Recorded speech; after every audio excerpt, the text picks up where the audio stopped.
The old stagecoach bumped and shook as it rolled down the dusty road toward Copper Creek, Montana Territory.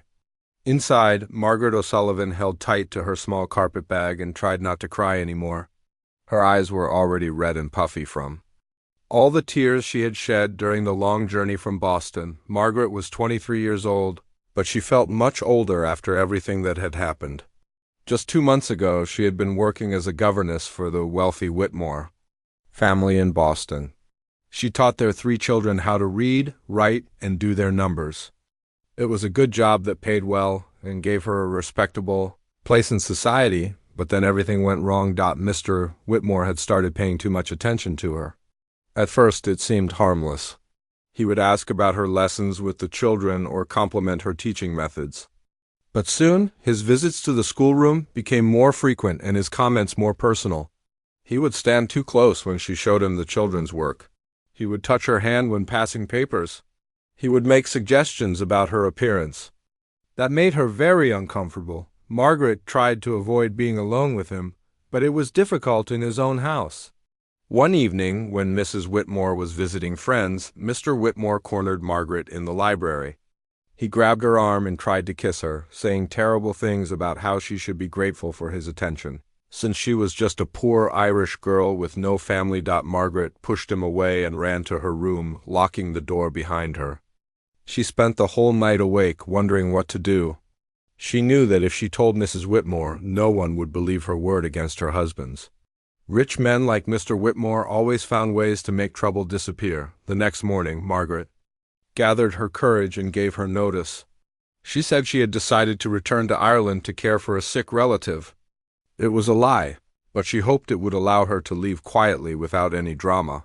But Mr. Whitmore was furious that she had rejected him. Within a week of her leaving, stories began spreading around Boston about Margaret's supposed bad behavior. Someone was telling lies about her, saying she had been stealing from the family and acting inappropriately with Mr. Whitmore. The stories were completely false, but people believed them. Soon, no respectable family in Boston would hire her. Other governesses who had once been friendly now crossed the street to avoid her. Her landlady asked her to find somewhere else to live, saying she didn't want that kind of woman in her boarding house. Margaret found herself with very little money and nowhere to go. She had no family left in America, and she didn't have enough money to return to Ireland even if she wanted to. She was trapped in a city where everyone thought badly of her because of lies spread by a powerful man. That's when she saw the advertisement in the newspaper. A rancher in Montana Territory was looking for a wife. His name was Thomas McKenna, and his letter seemed kind. He promised a good home, respectful treatment, and a chance for a fresh start far away from the judgment of city people. Margaret had never thought about becoming a mail-order bride, but she was desperate. She wrote back to Thomas, telling him a little about herself but not mentioning the scandal. She said she was an educated woman looking for a new life in the West. To her surprise, he wrote back quickly, agreeing to the arrangement and sending money for her travel. Now, as the stagecoach rattled toward her destination, Margaret wondered if she had made a terrible mistake. What if Thomas McKenna was like Mr. Whitmore? What if he expected things from her that she wasn't ready to give? What if he was cruel or violent? She had heard stories about frontier men who were rough and unkind to women. The other passengers in the stagecoach were a traveling salesman and an older woman visiting her daughter. They had tried to make conversation at the beginning of the journey, but Margaret was too nervous and sad to talk much. The woman had offered her a handkerchief when she started crying somewhere outside of Denver, but Margaret was too embarrassed to explain why she was so upset. As they got closer to Copper Creek, Margaret could see the landscape changing. The rolling hills and green trees of the east had given way to wide open spaces and tall mountains in the distance. Everything looked so big and empty compared to the crowded streets of Boston. She wondered how she would ever feel at home in such a place. The stagecoach driver called out that they were almost there. Margaret's heart started beating faster. In just a few minutes she would meet the man she was supposed to marry. She looked down at her traveling dress, which had been her best outfit when she left Boston, but now looked wrinkled and dusty from the long journey. She tried to smooth her hair and wipe her face clean. when the stagecoach finally stopped in front of a small wooden building with a sign that said Copper Creek Station, Margaret felt like she might be sick. Through the dusty window, she could see a small town that looked nothing like Boston. There were only a few buildings lined up along a wide dirt road. Everything was made of wood and looked temporary, like it might blow away in a strong wind. The driver opened the door and helped her down from the stagecoach. Margaret stood on shaky legs, holding her carpet bag and a letter that Thomas McKenna had sent her with instructions about where to meet him. She looked around nervously, wondering which of the men standing nearby might be her future husband. The town was smaller than she had imagined. There was a general store, a blacksmith shop, a small church, and what looked like a saloon. A few horses were tied up along the street, and some children were playing in the dirt nearby. Everyone seemed to stop what they were doing to stare. At the newcomer, Margaret felt very alone and scared. She was hundreds of miles away from everything she had ever known, about to meet a stranger who expected to marry her. She had no money to go back to Boston, and even if she did, there was nothing waiting for her there except more shame and rejection. As she stood there trying not to cry again, Margaret whispered a little prayer that Thomas McKenna would be a kind man who would give her the chance to start over. She had lost everything once already. She couldn't bear the thought of losing hope again. The afternoon sun was hot on her face, and the dust from the stagecoach made her cough. But Margaret straightened her shoulders and walked toward the station building, ready to meet whatever future was waiting for her in this strange new place called Copper Creek. Margaret walked slowly toward the station building, her heart pounding so hard she thought everyone could hear it. She clutched Thomas McKenna's letter in her sweaty hand, reading his description of himself one more time. He had written that he was tall with brown hair and would be wearing a black hat. He said he would be waiting by the station with a wagon. As she looked around, Margaret saw several men who could match that description. There was a tall man in a black hat talking to the stagecoach driver. Another man with brown hair was loading supplies into a wagon nearby. She felt panic rising in her chest. What if she walked up to the wrong person? What if Thomas McKenna had changed his mind and decided not to come? Then she heard a gentle voice behind her say, "Excuse me, miss, are you Margaret O'Sullivan?" Margaret turned around and saw a man who was definitely tall with brown hair under a well-worn black hat, just as he had described. But he looked nothing like what she had expected. Instead of being rough and weathered like the cowboys she had seen in pictures, Thomas McKenna had kind eyes and a gentle face. His clothes were clean and well-mended, and he was holding his hat respectfully in his hands. "Yes, I'm Margaret," she said quietly, her voice shaking a little. "I'm Tom McKenna," he said with a warm smile. "I'm real glad you made it here safely." "That's a long journey from Boston." Margaret had been prepared for many things, but she hadn't been prepared for kindness. After months of people looking at her with suspicion and judgment, Tom's genuine smile made her eyes fill with tears again. "Oh, no," Tom said, his face full of concern. "Are you hurt? Did something happen on the journey?" Margaret shook her head, trying to stop the tears, but they kept coming. All the fear and sadness and loneliness of the past few months seemed to pour out of her at once.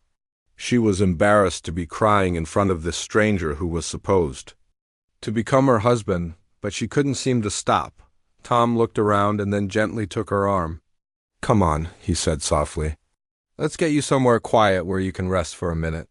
He led her to a bench outside the general store, away from the curious stares of the other people in town.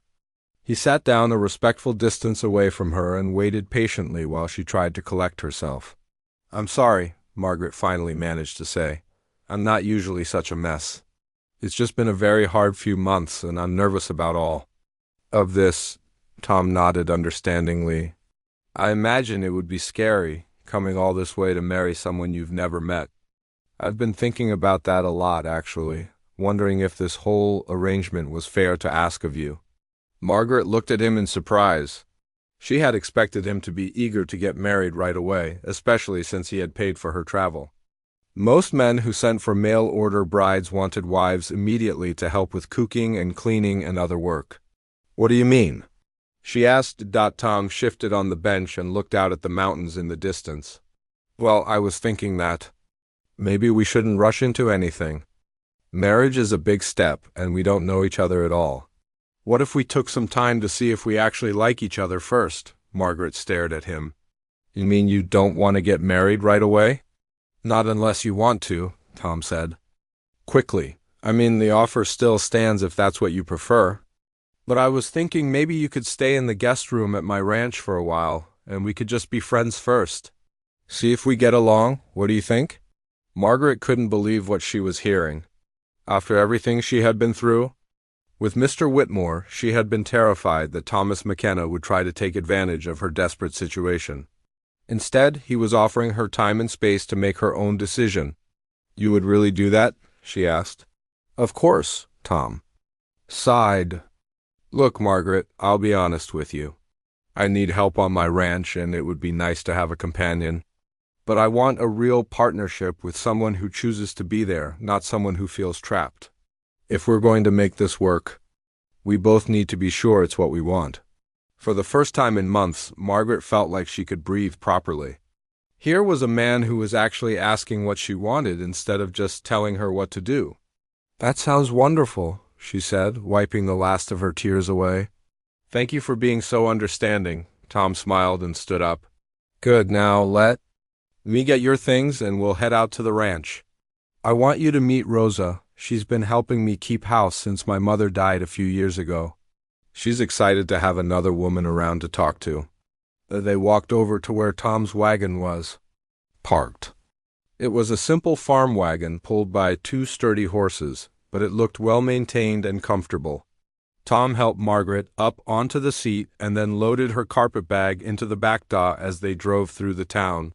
Tom pointed out the different buildings and told her about the people who lived there. The doctor, the preacher, the family who ran the general store. He spoke about everyone with respect and seemed to know them all personally. Margaret realized that Tom was well-liked in the community, which made her feel more confident about her decision to come here. How long have you lived in Copper Creek? Margaret asked. About 8 years now, Tom replied. My father started the ranch, but he passed away when I was 25. I've been running it by myself since then, with Rosa's help, of course. It must be a lot of work for just 2 people. It is, Tom agreed. That's part of why I thought about finding a wife. But like I said, I want a real partner, not just someone to cook and clean. I hope that's okay with you. Margaret looked at this unexpected man who was asking for her opinion instead of just assuming what she would do. It's more than okay, she said. It's exactly what I was hoping for. As they drove toward the ranch, Margaret felt something she hadn't felt in a long time. Hope. Maybe this new life wouldn't be perfect, but for the first time, she was with someone who seemed to care about what she thought and felt. That was more than she had dared to dream of when she left Boston. The ranch house came into view as they crested a small hill. It was a modest wooden building with a wide porch and flower boxes under the windows. Smoke was rising from the chimney, and Margaret could see a vegetable garden on one side of the house. It looked like a real home, not just a place to sleep. As they pulled up to the house, an older Mexican woman came out onto the porch, wiping her hands on her apron. She had gray hair pulled back in a neat bun and a warm, welcoming smile. Rosa, Tom called out, I'd like you to meet Margaret O'Sullivan. Margaret, this is Rosa Martinez. She's the heart of this place. Rosa hurried down from the porch and took Margaret's hands in hers. Welcome, Mijita, she said warmly. You must be tired and hungry after that long trip. Come, I have fresh tortillas and soup waiting. As Margaret followed Rosa into the house, with Tom carrying her bag behind them, she felt like she was walking into a new life that might actually turn out to be good. The first morning at Tom's ranch, Margaret woke up feeling confused about where she was. Sunlight was streaming through unfamiliar windows, and she could hear roosters crowing outside.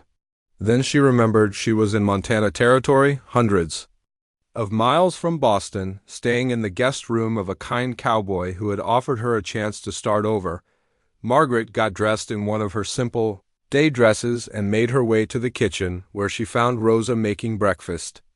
The older woman smiled warmly and handed her a cup of coffee that smelled better than anything Margaret had tasted in months. "Did you sleep well, Majida?" Rosa asked, using the Spanish word for little daughter that had made Margaret's heart warm the night before. "Very well, thank you," Margaret replied. "The bed was so comfortable, and it's so quiet here compared to the city." Tom came in from outside, his boots dusty and his sleeves rolled up. "Morning, Margaret," he said cheerfully. "I hope Rosa's coffee is helping you wake up. She makes the best coffee in 3 counties. During breakfast, Tom asked Margaret about her life in Boston. Unlike Mr. Whitmore, who had only been interested in her appearance, Tom seemed genuinely curious about her thoughts and experiences. He asked about the books she had read, the subjects she had taught, and what she had enjoyed most about being a governess. "I love teaching the children mathematics," Margaret said, surprising herself by how easily she talked to Tom. "Most people think women shouldn't bother with numbers, but I've always been good with figures and accounting." Tom's eyes lit up. "Really? That's wonderful. I have to admit, keeping track of the ranch's finances isn't my strongest skill. Maybe you could take a look at my books sometime and tell me if I'm doing anything wrong." Margaret was shocked. In Boston, Mr. Whitmore had barely let her handle the household money for the children's supplies. The idea that Tom would trust her with important business matters was completely new to her. After breakfast, Tom offered to show Margaret around the ranch. As they walked outside, Margaret was amazed by how vast everything was. The ranch stretched out in all directions, with rolling hills covered in grass where cattle grazed peacefully. Mountains rose up in the distance, their peaks still covered with snow even though it was late spring. "How much land do you have?" Margaret asked. "About 800 acres, Tom replied. "It's not the biggest ranch in the area, but it's big, enough to support a good herd of cattle and some horses." They walked toward the barn, where Tom introduced Margaret to his horses. There was a big black stallion named Thunder, 2 gentle mares named Daisy and Belle, and a young colt that Tom had been training. "Do you know how to ride?" Tom asked. Margaret shook her head. "Ladies in Boston don't usually ride horses. We take carriages or walk. Would you like to learn?" Tom asked. "Belle here is very gentle and patient. She'd be perfect for a beginner." Margaret looked at the beautiful brown mare with white markings on her face. The idea of riding a horse had always seemed exciting but impossible for someone like her. Ladies were supposed to sit quietly and look pretty, not go galloping around on horseback. "I would love to learn," Margaret said, surprising herself with her boldness. "But I don't have the right clothes." Tom thought for a moment. "Rosa might have some old riding clothes from when she was younger, or we could modify one of your dresses. There's no rule that says you have to ride side saddle out here like the fancy ladies in the city." Over the next few days, Margaret found herself experiencing freedoms she had never imagined. Rosa found her some old pants and a shirt that she could wear for riding lessons. At first, Margaret felt strange wearing men's clothes, but Tom and Rosa assured her that practical clothing was normal for ranch women. Tom was a patient teacher, showing Margaret how to approach Belle, how to put on the saddle and bridle, and how to mount safely. The first time Margaret sat on Belle's back, she felt scared but also exhilarated. She was higher up than she had ever been, and she could see the whole ranch spread out below her. After a week of lessons in the corral, Tom took Margaret on her first real ride around the ranch. They went slowly, with Tom riding beside her on Thunder, pointing out different landmarks and telling her about the cattle and the work that needed to be done. "See that section over there?" Tom said, pointing to a group of cattle near a stream. "Those are the cows with new calves. We need to keep an eye on them to make sure they're all healthy and the mothers have enough to eat." Margaret found herself asking questions about everything: how Tom decided where to graze the cattle, what happened during the winter, how he sold the cows when they were ready for market. To her surprise, Tom answered all her questions seriously and seemed pleased by her interest, but the biggest surprise came when Tom showed Margaret his account books. He had been keeping track of his expenses and income in a simple ledger, but Margaret could see right away that his system needed work. You're not accounting for the seasonal differences in feed costs, Margaret pointed out, studying the numbers. And you should separate the costs for the different parts of your operation so you can see which cattle are most profitable. Tom watched in amazement as Margaret reorganized his entire bookkeeping system, creating clear columns and categories that made sense. She had a natural talent for seeing patterns in numbers that Tom had never noticed. "This is incredible," Tom said. When Margaret showed him the new system, "You can see exactly where the money is going and where it's coming from. This will help me make much better decisions about the ranch." Margaret felt proud in a way she never had before. Mr. Whitmore had never appreciated her intelligence, and the family she had worked for in Boston had only valued her ability to teach children basic subjects. But Tom actually respected her mind and wanted to hear her ideas as the weeks passed. Margaret found herself becoming more confident and outspoken. She offered suggestions about improving the ranch house, proposed new ways to organize the cattle records, and even helped Tom plan which fields to use for different purposes. Tom always listened to her ideas and often put them into practice.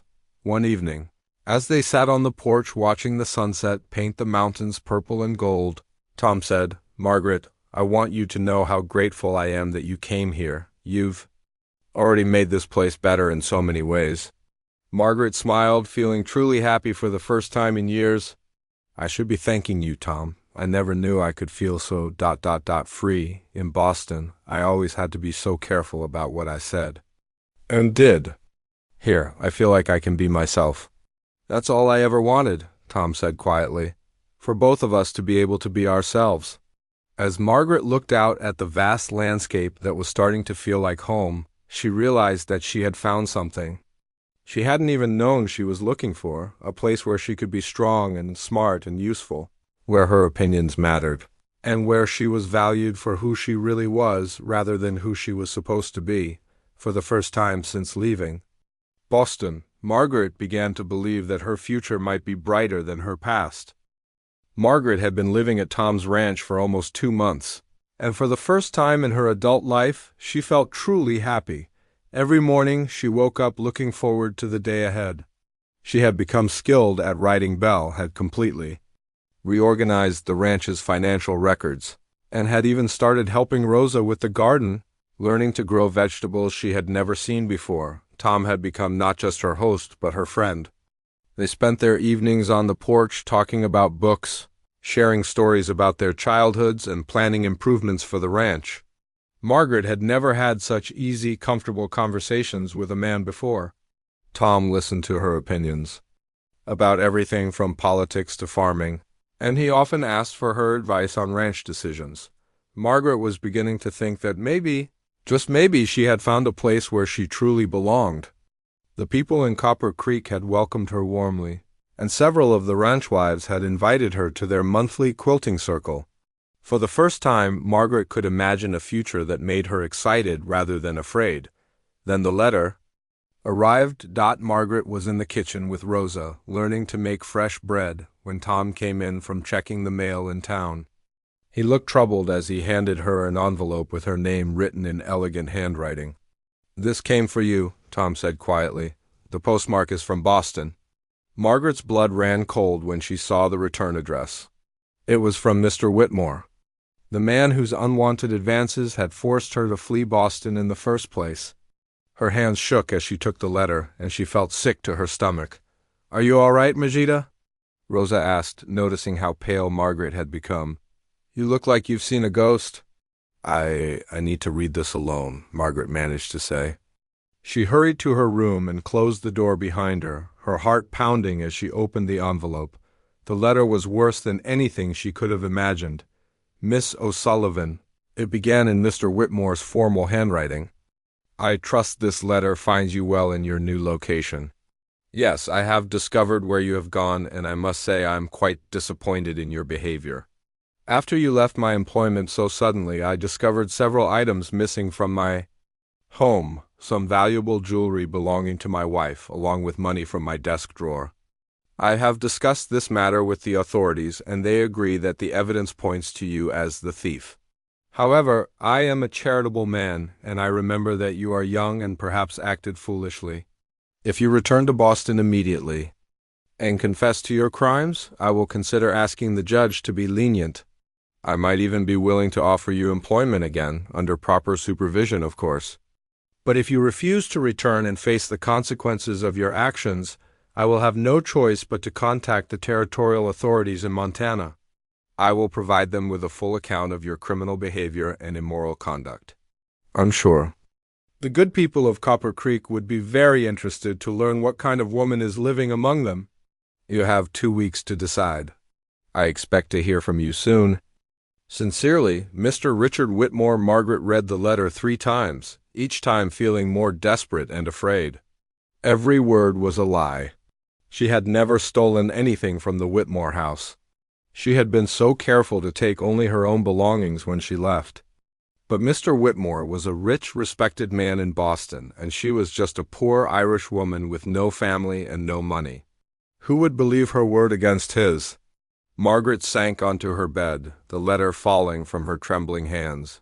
Mr. Whitmore was trying to force her to return to Boston, where he could continue to harass her and maybe even have her arrested on false charges. She knew that if she went back, she would be completely at his mercy, but if she stayed in Montana, he would follow through on his threat to tell everyone in Copper Creek that she was a thief and a woman of bad character. The same lies that had destroyed her reputation in Boston would destroy her new life here too. Either way, she was trapped. Margaret spent the rest of the day in her room, crying and trying to figure out what to do. She couldn't bear the thought of leaving Tom and Rosa and the new life she had built, but she also couldn't bear the thought of bringing shame and scandal to the people who had been so kind to her.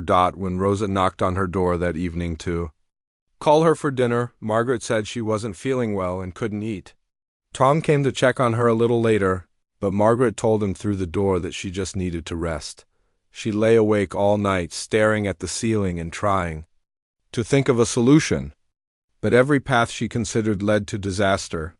If she stayed and fought the accusations, she might lose anyway, and Tom would be associated with a woman accused of being a thief. If she left quietly, she would be running away again, and she had nowhere to go. The next morning, Margaret tried to act normal, but both Tom and Rosa could tell something was wrong. She barely ate breakfast, and when Tom asked if she wanted to go riding, she made excuses and stayed inside instead. Over the next few days, Margaret became more and more withdrawn. She stopped helping with the ranch books, barely spoke during meals, and spent most of her time alone in her room. She was trying to protect Tom and Rosa from the scandal that was coming, but she didn't know how to explain without telling them about her shameful past. Tom finally confronted her on the 4th day after the letter arrived. He found her sitting by herself on the back porch, staring out at the mountains with tears in her eyes. "Margaret," Tom said gently, sitting down beside her. "Something is wrong, and it's been wrong since that letter came from Boston. Will you please tell me what's going on? Maybe I can help." Margaret shook her head, not trusting herself to speak without breaking down completely. "Did someone die?" Tom asked. "Is your family in trouble?" "I don't have any family," Margaret whispered. "Then what is it? Please, Margaret. We're friends, aren't we?" "Friends help each other." Margaret looked at this kind, gentle man who had given her a safe place to live and treated her with more respect than anyone ever had. She wanted desperately to tell him everything, but she was terrified that once he knew the truth about her past, he would ask her to leave. "I can't tell you," she said, her voice breaking. "You'll hate me, and you'll want me to go away, and I don't have anywhere else to go." Tom was quiet for a moment, then said, "Margaret, I can't imagine anything. That would make me hate you. You're one of the best people I've ever known. Whatever is in that letter, whatever happened in Boston, it doesn't change who you are here and now." But Margaret couldn't bring herself to believe him. In her experience, men like Mr. Whitmore always found ways to destroy women like her. She was convinced that once Tom knew about the accusations against her, he would decide she was too much trouble to keep around. So she began to make plans to leave, just as she had left Boston. She would slip away quietly in the middle of the night, before Mr. Whitmore's deadline arrived and before the lies could follow her to Copper Creek. It would break her heart to leave, but she told herself it was better than staying and watching. Tom's opinion of her changed when he learned about her supposed crimes. Margaret had found happiness for a brief, wonderful moment, but now her past was catching up with her, threatening to destroy everything good in her life once again. Margaret had packed her few belongings and was planning to leave that very night when Tom knocked softly on her bedroom door. She had been crying again, trying to work up the courage to sneak away from the only place that had ever felt like home. "Margaret," Tom said through the door, his voice gentle but firm. "I know you're planning to leave. Rosa saw you packing. Please don't go without talking to me first. Please." Margaret wiped her eyes and opened the door.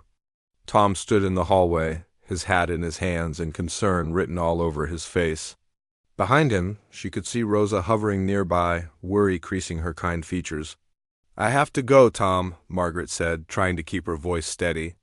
"I should have left days ago. I never should have stayed this long." "Why?" Tom asked simply. "What happened in that letter that's got you so scared?" Margaret looked at this man who had shown her nothing but kindness and respect for 2 months. He deserved to know the truth, even if it meant losing the only real friend she had ever had. "Can we sit down?" she asked. "This is going to take a while." They went to the kitchen, where Rosa made coffee and then quietly excused herself to give them privacy. Margaret sat across from Tom at the wooden table where they had shared so many comfortable meals, and slowly began to tell him everything. She told him about Mr. Whitmore and his unwanted advances. She told him about running away from Boston and the lies that had destroyed her reputation there. She told him about the letter accusing her of theft and threatening to expose her to the people of Copper Creek. "So, you see," Margaret finished, her voice barely above a whisper, "I'm not the respectable woman you thought I was. I'm a scandal waiting to happen.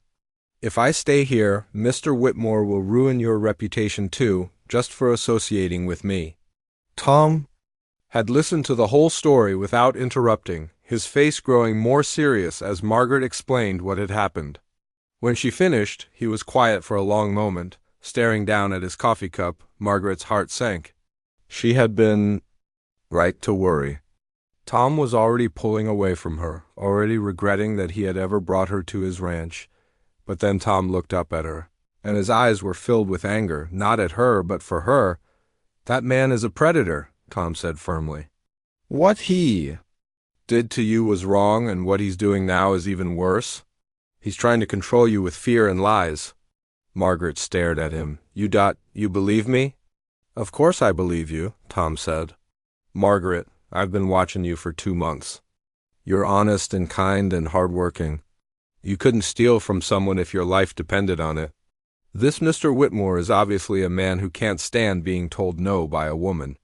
Relief flooded through Margaret, but it was quickly followed by renewed fear. But what if he follows through on his threats? What if he tells everyone in town that I'm a thief? Your reputation will be ruined because of me. Tom was quiet again, and Margaret could see that he was thinking hard about something. Finally, he took a deep breath and said, "Margaret, I need to tell you something too. Something I should have told you from the beginning." Margaret felt a new kind of worry creep into her chest. What could Tom possibly need to confess? "I didn't place that mail-order bride advertisement just because I was lonely," Tom began. "I mean, it's true that I wanted a companion, but there was another reason too." Tom got up from the table and walked to the window, looking out at his land. "There's a man named Frank Morrison who owns the biggest ranch in this area. He's been trying to buy my land for the past 3 years, and he's not the kind of man who takes no for an answer." "What do you mean?" Margaret asked. Tom turned back to face her. "At first, Morrison just made offers to buy the ranch. When I refused, he started making my life difficult.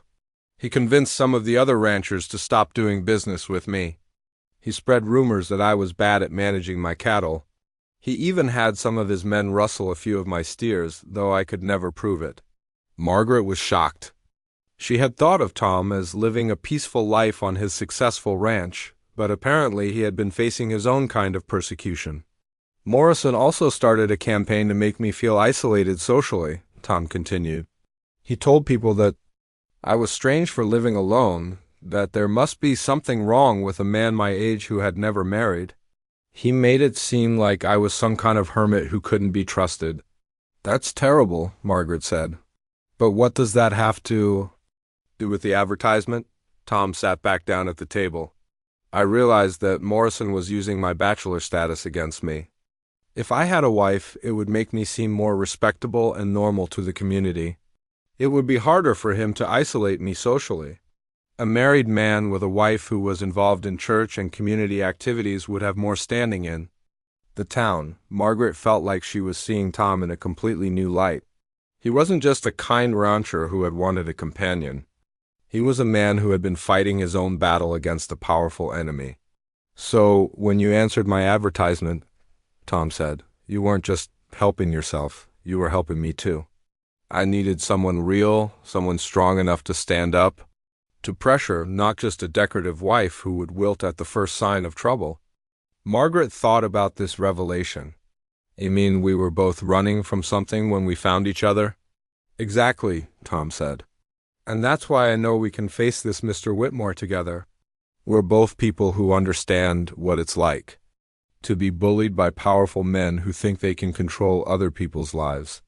For the first time since receiving the letter, Margaret felt a spark of hope. You really think we could fight him? Tom reached across the table and took her hand.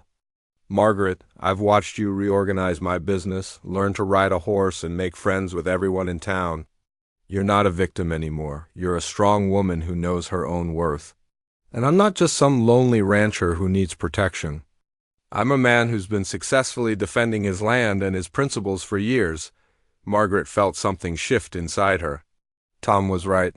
She wasn't the same frightened woman who had fled Boston.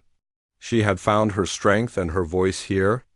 In Montana, she had built a new life and made real friendships. What do you think we should do? She asked. Tom smiled, and Margaret could see the determined fighter that Morrison had been trying to defeat. I think we should show Mr. Whitmore what happens when he tries to intimidate people who refuse to be victims. I think we should fight. Back. For the first time in days, Margaret smiled too. She wasn't alone anymore. She had found not just a friend, but a true partner who understood her struggle because he was fighting his own version of the same battle. Tell me your plan, she sighed, squeezing Tom's hand. I'm ready to fight. The next morning, Margaret and Tom sat at the kitchen table making plans. They had decided that instead of running away or hiding from Mr. Whitmore's threats, they would stand and fight. But they knew they needed to be smart about it. First thing we need to do is document everything, Tom said, writing notes on a piece of paper. Every letter, every threat, every lie he's told about you. We need to show a pattern of harassment. Margaret nodded, feeling more confident than she had in days. I still have all the letters he sent me, including the first ones where he was being inappropriate. I kept them because I thought I might need proof someday. Good thinking, Tom said. We'll also need witnesses to your character here in Copper Creek, people who can speak to the kind of person you really are. Over the next few days, Tom and Margaret worked together to build their case. Margaret was amazed at how differently she felt when she stopped seeing herself as a victim and started seeing herself as someone who could fight back. She had skills and intelligence and people who cared about her. She wasn't powerless anymore. They visited Sheriff Johnson, a fair-minded man who had known Tom for years. Margaret was nervous about telling a lawman about the accusations against her, but Tom encouraged her to be completely honest. Sheriff, Tom said, Margaret has been receiving threatening letters from a man in Boston who has been harassing her. We want to make sure you know the truth before he tries to cause trouble. Margaret showed Sheriff Johnson all of Mr. Whitmore's letters, starting with the inappropriate ones from when she worked for him and ending with the recent threats. The sheriff read them carefully, his expression growing more serious with each page. This man sounds like a real piece of work, Sheriff Johnson said finally. These letters show clear evidence of harassment and intimidation. If he comes to Montana, making accusations, I'll know to take them with a grain of salt. Margaret felt a huge weight lift off her shoulders. Having the local law enforcement on their side was a major victory. Next, they spoke to Reverend Williams, who had gotten to know Margaret through her attendance at Sunday services. The Reverend was shocked to hear about Mr. Whitmore's behavior and immediately offered to write a letter attesting to Margaret's good character. "My dear," Reverend Williams said kindly, "anyone who has watched you these past months can see that you are a woman of integrity and faith. Don't let this scoundrel make you doubt your own worth." Dr. Peterson, who had treated Margaret for a minor injury when she fell from her horse during a riding lesson, also agreed to vouch for her character. So did Mrs. Thompson from the general store, who had become friends with Margaret during her weekly shopping trips. Meanwhile, Tom was building his own case against Frank Morrison, the rancher who had been trying to force him to sell his land. Margaret's sharp eye for numbers had helped Tom document all the suspicious incidents and financial losses that could be traced back to Morrison's interference. "Look at this pattern," Margaret said, pointing to the figures she had organized in neat columns. "Every time Morrison made an offer on your land, you had some kind of setback within a week.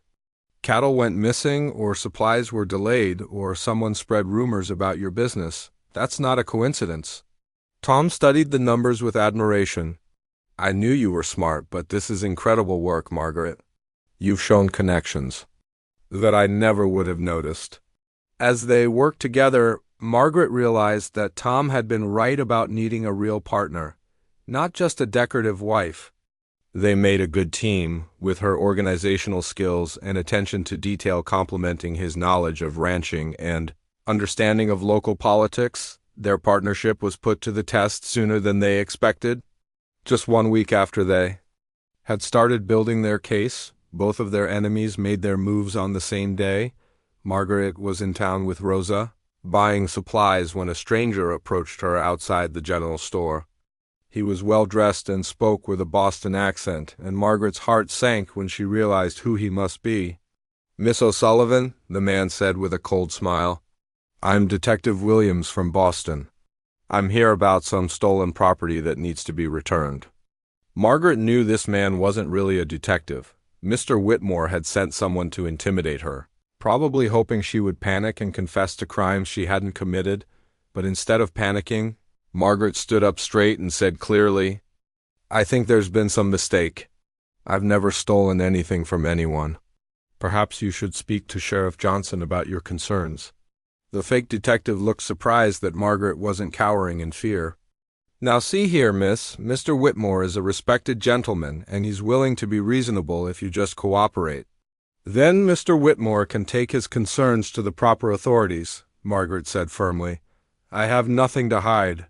At the same moment, Tom was dealing with his own crisis. Frank Morrison had arrived at the ranch with several of his men, claiming that some of Tom's cattle had wandered onto his land and demanding immediate payment for damages. "You owe me $300, McKenna," Morrison said, sitting on his horse like he owned the place. "Your cattle broke down my fences and ate my grass. Pay up, or I'll take it out of your hide." Tom looked at Morrison's men and realized he was outnumbered. But he also realized he wasn't the same isolated rancher Morrison had been bullying for years. He had allies now, and he had evidence. "I'll need to see proof of these damages," Tom said calmly. "And I'll want Sheriff Johnson to investigate your claims. Seems like there have been a lot of convenient accidents lately that always cost me money." Morrison's face turned red with anger. "You calling me a liar?" "I'm saying I want everything done legal and proper," Tom replied. "Nothing wrong with that, is there?" When Margaret returned from town, she found Tom calmly writing a letter to the sheriff while Morrison and his men waited impatiently in the yard. Tom looked up when she came in and smiled. "How did your shopping trip go?" he asked casually, as if there weren't hostile men outside his door. "Very educational," Margaret replied, matching his calm tone. "I met someone who claimed to be from Boston. I suggested he speak to Sheriff Johnson about his concerns." Tom's smile widened. "What a coincidence. I was just writing to ask the sheriff to come investigate Mr. Morrison's claims about damaged property." They looked at each other and both started laughing. After months of being afraid and feeling powerless, they were finally standing up to their tormentors together. "You know what?" Tom said, standing up from the table. "I think it's time, Mr.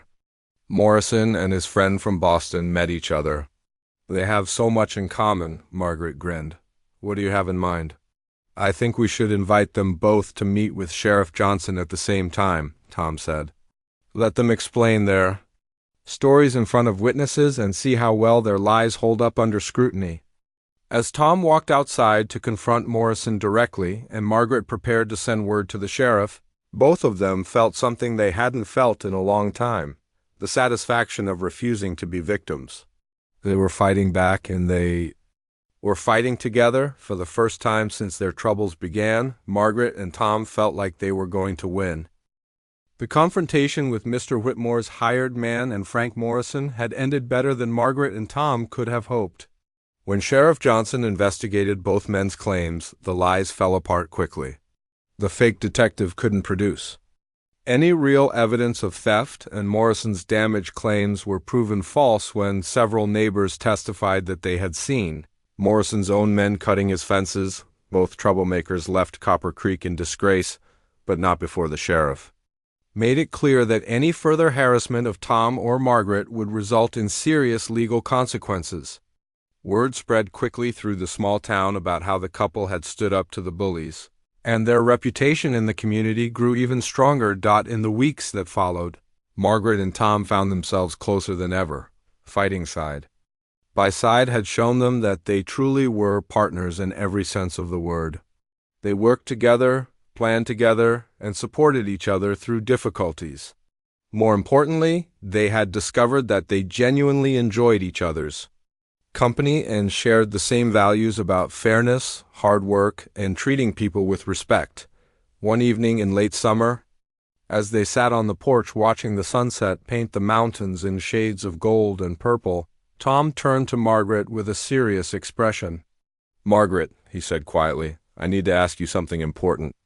Margaret felt her heart speed up. Over the past few months, she had found herself hoping that Tom might have feelings for her beyond friendship and partnership. She had certainly developed feelings for him, but she hadn't been sure if those feelings were returned. "What is it, Tom?" she asked. Tom took her hand in his calloused, gentle fingers. "These past few months have been the happiest of my life," he said. "Not just because we solved our problems, but because I got to spend that time with you. You've become my best friend, my partner, and the person I most want to talk to at the end of every day." Margaret smiled, feeling warmth spread through her chest. "I know we started this arrangement for practical reasons," Tom continued, "but somewhere along the way, I fell in love with you. Not because I needed a wife to help with the ranch or to make me look respectable, but because you're smart and brave and kind, and you make me want to be a better man." Margaret felt tears prick her eyes, but this time they were tears of joy. "Oh, Tom," she said softly, "I love you too. I think I started falling in love with you the day you told me I could be real with you. No one had ever said anything like that to me before." Tom's face lit up with happiness. "So," he said, grinning, "would you be willing to marry me? For real this time, not because either of us is desperate or needs protection, but because we choose each other?" "Yes," Margaret said without hesitation, 1,000 times yes. They decided to have their wedding in the fall when the work on the ranch was lighter and they could take time to celebrate properly. Margaret had never planned a wedding before, and she was touched by how many people in Copper Creek wanted to help make their day special. Rosa insisted on making Margaret's wedding dress, working for weeks to create a beautiful blue gown that complemented Margaret's coloring perfectly. Mrs. Thompson from the general store organized the other women of the town to prepare food for the reception. Reverend Williams spent extra time with the couple, talking about marriage as a partnership and blessing their union the night before the wedding. Margaret sat in her room looking at herself in the mirror.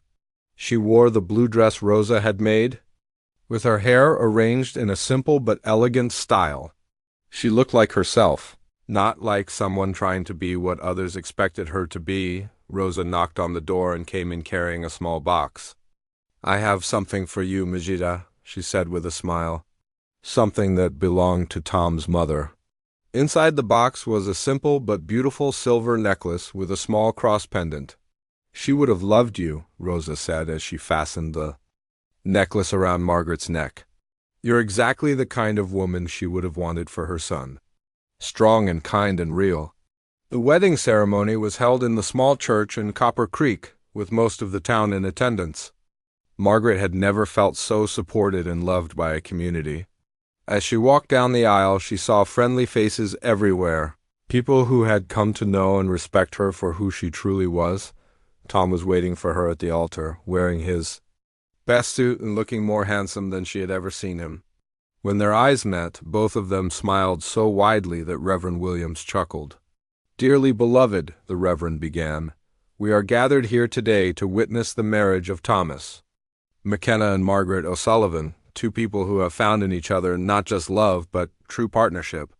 When it came time for vows, Tom and Margaret had decided to write their own words instead of using the traditional ceremony. Tom spoke first, his voice strong and clear. "Margaret, I promise to love you not just for who you are today, but for who you'll become as we grow together. I promise to always see the real you and value your thoughts, your dreams, and your strength. I promise to stand by your side in good times and bad, to be your partner in all things, and to never ask you to be anything other than your true self." Margaret's voice was steady as she replied, "Tom, I promise to love you with all my heart." "And to be your true partner in life?" "I promise to support your dreams while pursuing my own, to work beside you to build the life we both want, and to always be honest with you. I promise to bring my whole self to our marriage, not just the parts." That seemed acceptable, but all of me. When Reverend Williams pronounced them husband and wife, the congregation erupted in cheers and applause. Tom and Margaret kissed, and Margaret felt like her heart might burst with happiness. The reception was held in the church hall, with tables groaning under the weight of food prepared by the women of Copper Creek. There was music and dancing, and Margaret found herself swept around the floor by nearly every man in town, all of them wanting to welcome her officially into their community. But her favorite dance was the last one, with Tom, as the evening wound down and the candles burned. Low. "So, Mrs. McKenna," Tom said as they swayed together, "how does it feel to be a married woman?" Margaret smiled up at her husband. "It feels like coming home," she said. "It feels like being exactly where I belong." As they danced, Margaret thought about the frightened, desperate woman who had stepped off the stagecoach in Copper Creek just 6 months earlier. That woman had been looking for any escape from her troubles. But she had found something much better than escape. She had found a place where she could be her authentic self, a partner who valued her for who she really was, and a community that welcomed her with open arms. When Tom had promised her that she could be real with him, Margaret had thought he was just being kind. She had never imagined that his promise would lead to this: a wedding surrounded by friends, a marriage built on genuine love and respect, and a future full of possibilities. As the last song ended and they prepared to go home to their ranch as husband and wife, Margaret knew that she had finally found what she had been searching for all her life, a place where she belonged exactly as she was. 1 year after their wedding, Margaret stood on the front porch of their ranch house, watching the sunrise paint the Montana sky in shades of pink and gold. The house looked different now, expanded with a new wing that included a proper office, where Margaret managed the ranch's growing business affairs, and a larger kitchen where Rosa could cook for the ranch hands they had hired as their operation grew. Margaret placed her hand on her slightly rounded belly, where their first child was growing. She and Tom had been overjoyed to discover she was expecting, and Rosa had been fussing over her like a mother hen ever since. The baby would be born in the spring, just as the ranch came alive with new calves and fresh grass. Tom emerged from the barn, leading Thunder and Belle toward the corral. At 34, he looked happier and more prosperous than when Margaret had first met him. The ranch was thriving under their joint management, and Tom often told people that marrying Margaret was the best business decision he had ever made, as well as the best personal one. "Morning, beautiful," Tom called out as he approached the house. "How are you and our little one feeling today?" "We're both feeling wonderful," Margaret replied, smiling as Tom climbed the porch steps and kissed her good morning. "Rosa made those cinnamon rolls you like, and she's already threatening to make you eat 3 of them because she says you're getting too thin." Tom laughed. "That woman thinks everyone is too thin. I swear she's trying to fatten up the whole territory." They sat together on the porch swing Tom had built for Margaret's birthday, watching their cattle graze peacefully in the distance. It had become their favorite way to start each day, sharing coffee and planning their work while enjoying the peaceful beauty of their land. "I got a letter from my sister Catherine yesterday," Margaret said, pulling an envelope from her apron pocket. "She wants to visit this summer and meet her new brother-in-law." Tom's eyebrows rose in surprise. "I thought you said your family in Ireland had disowned you after the trouble in Boston." "They did at first," Margaret admitted. "But apparently, word has gotten back to them about how well we're doing here. Catherine writes that the whole family is proud of how I've built a new life and found such a good husband." Margaret's voice held a note of irony. When she had been desperate and alone in Boston, her family had been too ashamed to help her. Now that she was respectably married and prosperous, they suddenly wanted to reconnect. "Do you want her to visit?" Tom asked, sensing his wife's mixed feelings. Margaret considered the question. "I think I do," she said finally. "Not because I need their approval anymore, but because I want Catherine to see who I really am now. I want her to meet my husband and see our home and understand that I didn't just survive what happened in Boston. I thrived." Tom nodded, understanding. "Then we'll welcome her with open arms. Rosa will be thrilled to have another woman to cook for." As they talked, Margaret thought about how much her life had changed. The frightened woman who had fled Boston would have been desperate for her family's approval and forgiveness. But the confident ranch wife she had become felt no such desperation. She was proud of the life she and Tom had built together, and if her family wanted to be part of it, they were welcome. If they didn't, she would be perfectly fine without them. The sound of horses approaching interrupted her thoughts. A small group of riders was coming up the road toward their house, and Margaret recognized one of them as Jenny Patterson, a young woman from town who worked at the general store. As the riders got closer, Margaret could see that Jenny looked upset. When they reached the porch, Jenny dismounted quickly and hurried toward them. "Mrs. McKenna," Jenny said breathlessly, "I'm sorry to bother you so early, but I need your help. It's about my sister Ruth." Margaret stood up immediately. Over the past year, she had developed a reputation in Copper Creek as someone who helped women in difficult situations. She had quietly assisted several wives dealing with difficult husbands, helped a young widow learn to manage her late husband's debts, and even provided refuge for a woman fleeing an abusive marriage. "What's wrong with Ruth?" Margaret asked gently, Jenny's eyes filled with tears. "She's been working as a governess for the Morrison family up in Helena, and she's gotten herself into terrible trouble. Mr. Morrison has been inappropriate with her, and when she rejected his advances, he accused her of stealing money. He's threatening to have her arrested unless she agrees to his demands." Margaret felt her blood run cold.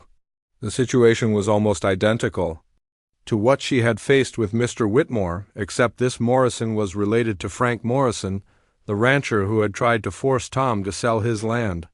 "Ruth doesn't have anywhere to go," Jenny continued. "She used all her savings to come home, and now she's terrified that the Morrisons will follow through on their threats. She's talking about doing something desperate."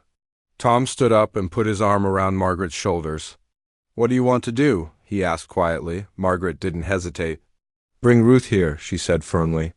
"Today, we'll figure out how to protect her and clear her name." "But Mrs. McKenna," Jenny protested, "the Morrisons are powerful people. They could cause trouble for you and your husband."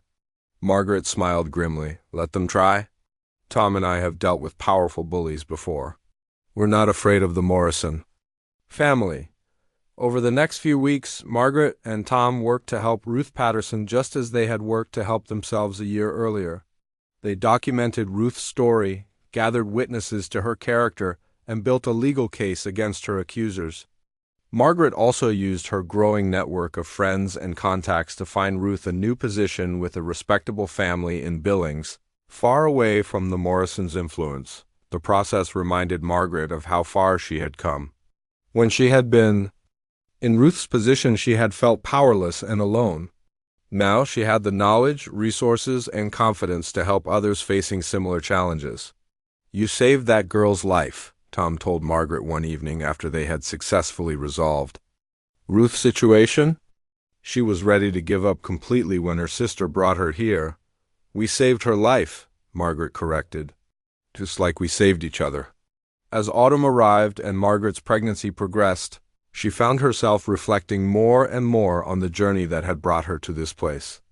She had a husband who loved and respected her, a thriving business that utilized her skills, a community that valued her contributions, and a baby on the way. She had found her purpose in helping other women find their strength, just as Tom had helped her find hers. One crisp October morning, Margaret received another letter, this one from Boston. For a moment, her heart skipped with old fear, but when she opened it, she found it was from Mrs. Whitmore, her former employer's wife.